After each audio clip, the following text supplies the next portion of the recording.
네, 안녕하세요. 반갑습니다. 46주 주간 브리핑 시작합니다. 트럼프 시대의 부동산. 요 책. 11월 8일에 발간된 책. 부동산 파트만 잠깐 살펴보려고 합니다. 트럼프 시대 2.0. 저물가, 저금리, 감세.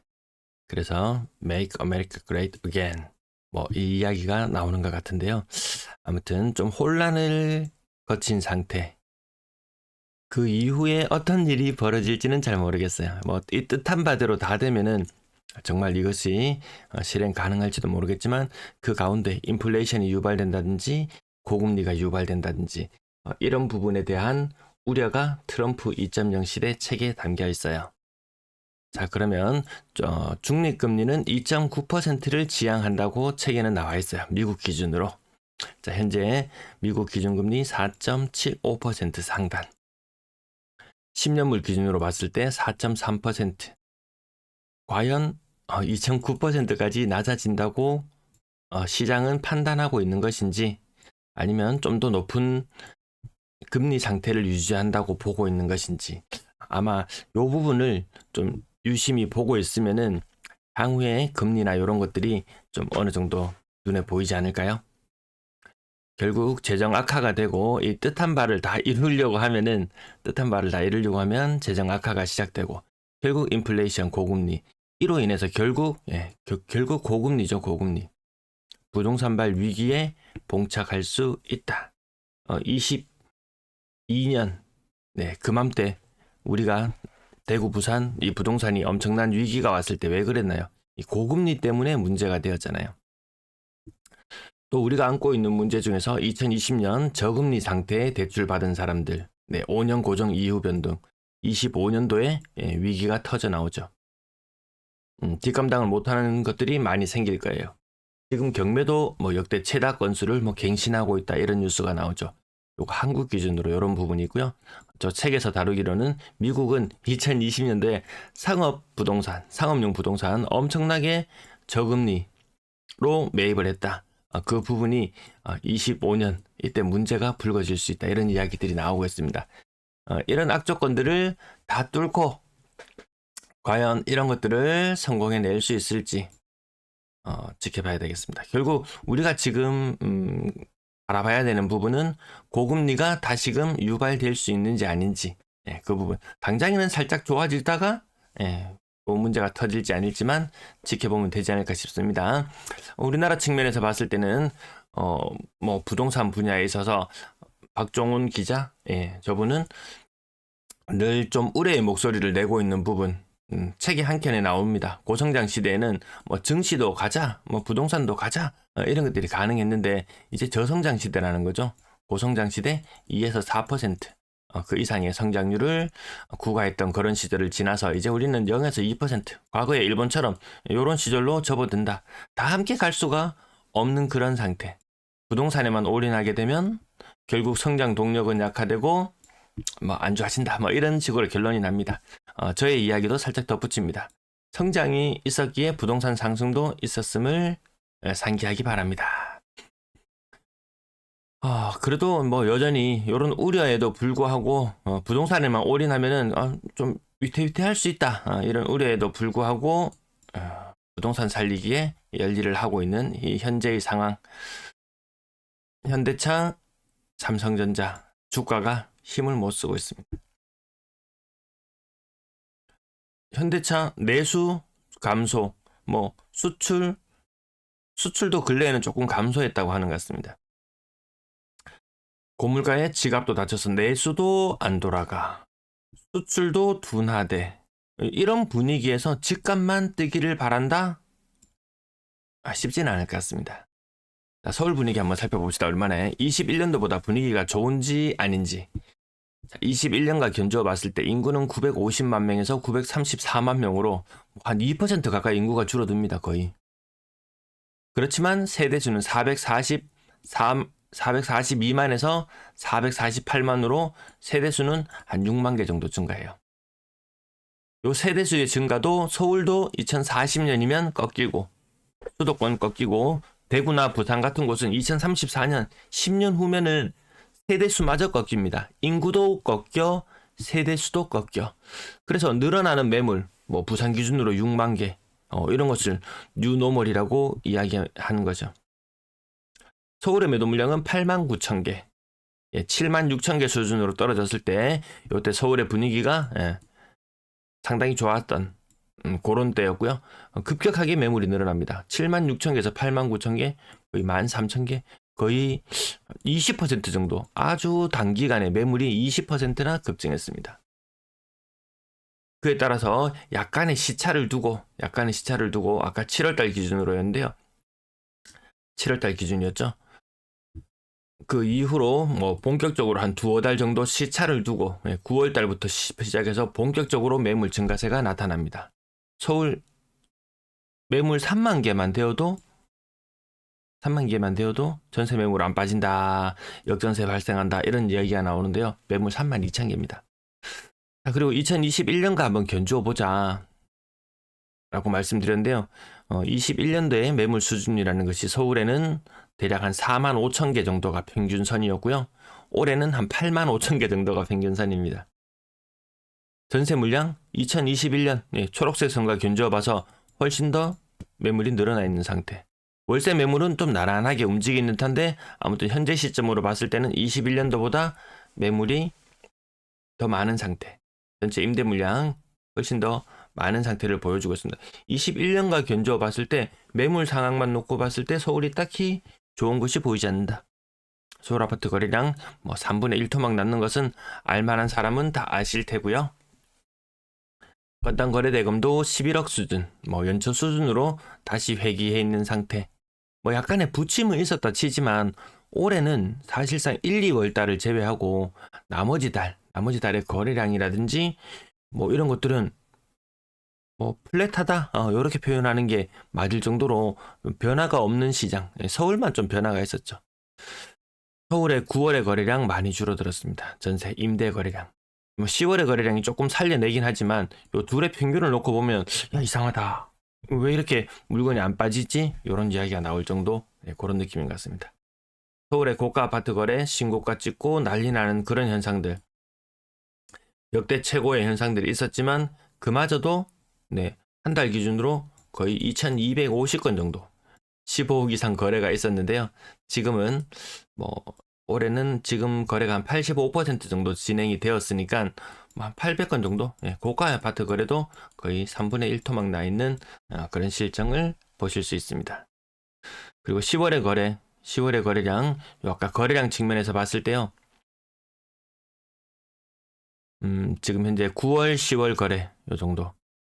9월의 거래가 100이라고 보면 10월의 거래는 한 90 정도 지금 현재 진행 중인 그런 상태인데요.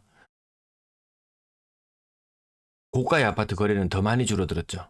고가의 아파트도 아파트 거래량과 고가 아파트 비율로만 따진다면 거의 요 정도까지 지금 차트상에 지금 선을 그리고 있는데요. 요 정도 수준까지 15억 이상 아파트 거래가 나와줬어야 맞는데 고가의 아파트 거래가 많이 줄어들었는 그런 모습도 볼 수 있습니다. 평균 전세 가격은 5억 7천만 원. 그 어떤 23년도보다도 높고 22년도보다도 높고 더 높아져 있는 이런 모습은 볼 수 있습니다. 쿠팡알리 댓글창 링크 좀 이용해 주세요. 감사합니다. 자, 매수 우위지수 점점 동조화되어 가는 모습. 이탈하는 애들을 용납하지 않겠다. 과거처럼 이렇게 도시별로 큰 격차, 서울 하나, 인천 정도, 인천, 울산 정도 살짝 데리고 가려고 했었는데요. 서울이 가면서 인천, 울산 정도를 살짝 데리고 가려고 했었는데 나머지 도시들을 끌어올리지는 못할 망정 다시 주저앉고 있는 모습. 서울의 매수 우위 지수는 72.1에서 42.2까지 떨어져 있는 상태. 그에 따라서 약간의 시차를 두고 인천 고꼬라지고 울산 고꼬라지고 나머지 도시들 그냥 바닥이, 대구, 부산, 광주는 그냥 바닥을 기고 있습니다. 광주도 대전도 마찬가지고요. 요 4개 지역은 바닥에 납작 엎드려 있는 상태. 지난주 서울, 이번 주 서울, 지난주 경기도, 이번 주 경기도. 점점 상승폭을 줄여나가고 있다. 이거 마이너스로 전환되면 또 당분간 가지 않을까 싶은데요. 대구 낙폭 1위는 세종입니다. 낙폭 1위는 세종. 올해 기준으로 대구는 2위 정도 수준이고요. 지수 기준으로는 대구는 플러스 3개월, 3개월 정도를 지수 플러스를 구경했습니다. 세종도 마찬가지예요. 근데 부산은 지수 플러스를 구경하지 못했어요. 아마 이제 2년 3개월 정도째 마이너스입니다. 주간 신고가 비율, 광주 지역이 이렇게 한번 삐쭉 치솟고요. 이번 주에는 대전이 한번 삐쭉 치솟았거든요. 이렇게 되면은 LH에서 매입했을 가능성이 굉장히 높습니다. 소형 평형대 이런 것들 매입하면서 이렇게 올라갑니다. 그럼 거래량이 약간 플러스 되고 시장 분위기가 마치 좋은 것처럼 살짝 착각을 들게도 만듭니다. 하지만 지속적으로 그 내용을 추적해보면 그냥 일시적으로 거래량이 약간 튀었다. 그것이 전체 거래량 증가에 크게 기여하는 바는 없다는 것을 시간을 두고 지켜보면 알 수가 있습니다. 국토부 실거래가 자료를 검색해 보다 보면 공공기관에서 매입을 했는지 여부도 알 수 있습니다. 그래서 제가 요 LH에 자료를 요청한 적이 있습니다. 본사까지 전화해가지고 자료를 요청했습니다. 이거 얼마나 매입했는지 그 건수를 알려달라. 정보 공개 청구 대상이 아니라고 했습니다. 알려줄 수 없다고 했습니다. 하지만 국토부 실거래가 자료를 통해서 공공기관에서 매입했는지 여부를 우리는 이제 확인할 수 있게 되었습니다. 주간 거래량, 부산이 나름 괜찮아 보이거든요. 대구는 한 10% 이상 감소, 광주도 한 20% 감소, 대전 주간 거래량 늘어났죠. 자, 요것이 요렇게 신고가가 많았던 이런 현상, LH 매입으로 인해서 주간 거래량이 좀 늘어났지. 울산도 거래량이 줄어들었죠. 인천 거래량이 늘어났죠. 대전은 LH 매입이나 이런 것들이 살짝 영향을 미쳤고요.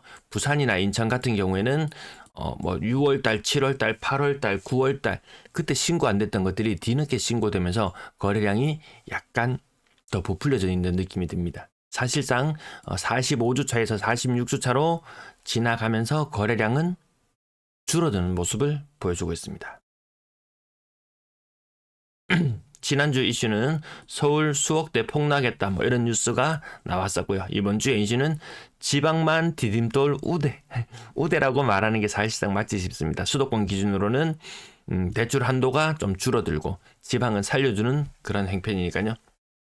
주간 거래량 기준으로 보시면 대구와 차트가 꺾여 있는 모습, 광주 꺾이고 이런 모습들 확인할 수 있습니다. 부산도 사실상 여기 엄청난 10월의 거래량을 만들어 두고 그 이후로는 거래량이 좀 꺾여 나가고 있다. 숫자가 지워지고 나면 조금 더 선명하게 보입니다. 주간 거래량이 다시 꺾여 나가고 있다는 게 포인트입니다. 대구는 하루 실거래 기준 45건이 신고되겠습니다. 평일 보통 70에서 80건 정도 거래가 신고되는데 45건이 거래가 신고되는 날이 있었어요. 그러면 보통 그 다음날 이 반발 작용으로 인해서 거의 한 100건 정도 신고되어서 이 두 개가 평균 내면 70 정도 이렇게 맞춰주는 모습을 보이는데요. 그 다음날 100건 정도 신고되지 않고 73건인가 이렇게 신고되었을 거예요. 거래가 갑자기 소리 소문 없이 줄어들 수도 있다. 자, 부산 거래량 살아나는 됐지만 꺾였고, 대구도 꺾여, 인천도 꺾여, 광주 꺾여, 울산은 계속 그 정도 상태 유지하고 있고요. 아무튼 주간 거래량 기준으로 꺾여 나가는데 연말을 장담할 수 없습니다. 이금융권까지 이제 대출 본격적으로 조이기에 들어가는 그런 모양새를 수순을 보여주는 것 같습니다. 거래량 85% 정도 신고되었다고 봤을 때 부산의 거래량은 2,600건대, 대구는 2,000건대밖에 되지 않습니다. 요 9월의 거래량과 요 두 가지를 평균 내서 보면 사실 맞지 않을까 이런 생각도 해봅니다. 왜? 이 늘어나는 거래량 대단해요. 자, 앞으로 분위기 좋아집니다. 이렇게 확언하기가 어려운 상태. 대구 기준으로는 한 1,800건대, 부산 기준으로는 2,600, 1,900 합치면 300 빌려주고 한 2,300건대 혹은 400건대. 그것이 올해 최고 거래량 수준. 그것을 뛰어넘지 못하는 모습. 아무튼 11월은 아까 주간 기준으로 제가 거래가 꺾인다. 10월하고 11월하고는 좀 다르다. 그런 말씀을 드렸었습니다. 요 차트 끝자락 다음 페이지 보이실 것 같습니다. 자, 올해 그 기준으로 월별 최고 거래량 수준. 그나마 10월이 거래량이 9월 거래량이 너무 적은 관계로 요때 9월의 거래량이 너무 적었던 관계로 10월 거래량이 조금 더 나오는 상태임에도 불구하고 인천은 너무나도 부족하죠. 인천은 거래가 너무나도 부족한 그런 상황. 서울 분위기를 굉장히 많이 타고 있다. 매매 거래량 인구 1000만 기준으로 했을 때 대구가 빨간불은 아니네요. 대구 2000건이면 나름 거래 양호한 편입니다. 하지만 요 기준선 9천을 제가 기준으로 놓고 봤을 때 뭐 과거 기준으로 요 정도 거래량 수준이 나와주면은 뭐 시장 분위기가 괜찮다 아니다 그렇게 판별하는 기준인데요. 광주 대구는 한 번씩 요 LH에서 매입을 좀 해준 관계로 거래가 조금 나아 보이고 그 외의 지역들은 평상시에 시장 분위기가 괜찮다라고 말하는 수준에는 아직 부족한 그런 모습을 보여주고 있습니다. 뭐 대구 기준으로는 한 2,000건 기준, 부산 기준으로는 3,000건 이상 올라가면은 시장 분위기가 괜찮네 이런 느낌이죠. 근데 그 2,000건 대구의 2,000건 기준 이런 것도 대구 아파트 한 50만 개 수준 있을 때 2,000건이고요. 대구 지금 아파트 몇 개요? 한 55만 채 있을 때, 그 정도일 때 2,000건이면 괜찮다. 이런데 대구 현재 아파트 69만 개 정도 됩니다. 그럼에도 불구하고 거래량이 2,000건이면 이것이 양호하다 이야기할 수 있는가? 사실 그 부분 전체 거래 주택 매물 개수 대비 회전율이라는 측면에서 봤을 때는 뭐 한 2,500개, 3,000개는 돼야지 시장 분위기 괜찮다 뭐 이렇게 이야기할 수도 있을 것 같은데요. 일단 그 부분은 차치해두고 올해 초 중반부터 제 영상에 많이 달렸던 댓글 중에서 여름 되면은 거래량 3,000건 돌파하고 날아간다. 3,000건, 4,000건 뚫고 날아간다. 이런 이야기했던 사람들 침묵이죠. 그런 현상이 없었거든요. 그럼 또 무슨 이야기입니까? 내년 되면 날아간다. 또 이런 이야기가 있습니다. 왜? 대출 연초에 또 풀릴 거니까 저는 풀리기 힘들다고 보는 이제 그런 입장을 계속 견지하고 있고요. 또 뭐 하면 날아간다. 뭐 하면 날아간다. 그렇게 날아갈 것 같았으면은 이미 시장은 선반영하고 거래량이 이미 폭증하는 현상을 보였을 텐데요. 아마 뭐 큰 뭐 이벤트도 없을 것이고 부동산은 그냥 지지부진하게 흘러가지 않을까 싶습니다. 전세 거래량 요거는 인구 기준으로만 볼까요? 요것도 제가 과거 데이터와 좀 비교해 봤을 때 거래가 조금 부족하다. 2023년의 10월, 2022년의 10월과 견주어 봤을 때 조금 부족하다 이런 느낌 말씀드렸고요. 특히 대구, 부산은 그나마 거래량 좀 나오는 편입니다. 대구의 전세 거래가 옳지 않다.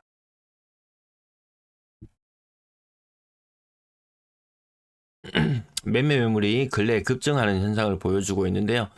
특히 인천이 가장 두드러지게 눈에 띄고요. 아마 그 다음은 부산이지 않을까.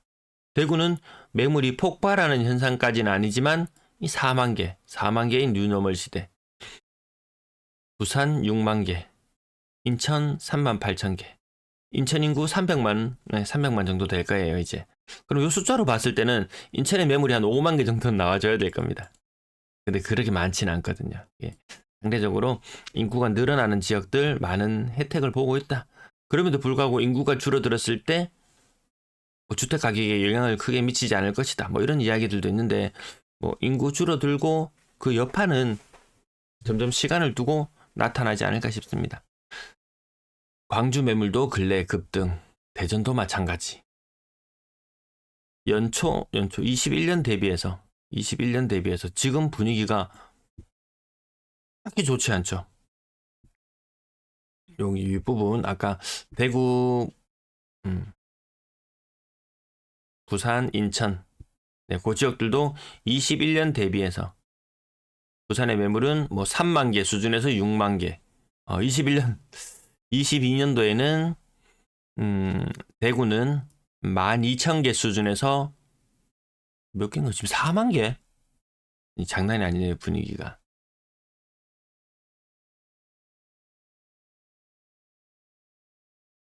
인구 1,000만으로 환산해 봤을 때 대구가 요거 1등 자리를 꽤나 오래 차지했었는데요. 거의 몇 년입니까? 21년 7월 달부터 23년 한 6월달, 7월달까지 거의 이맘때까지 왔으니까 한 3년 정도 대구에 매물 많다, 매물 많다 이렇게 이야기했는데요. 얼마 전에 부산이 1위 자리를 꿰찼고 대전이 2위 자리를 낚아채 갔고 지금 기세로는 광주가 굉장히 무서운 순서로 매물이 치고 올라오고 있는데 대구 매물 많아서 못 간다라는 이야기 그런 이야기도 못 하겠어요. 다른 지역들도 매 한 가지입니다.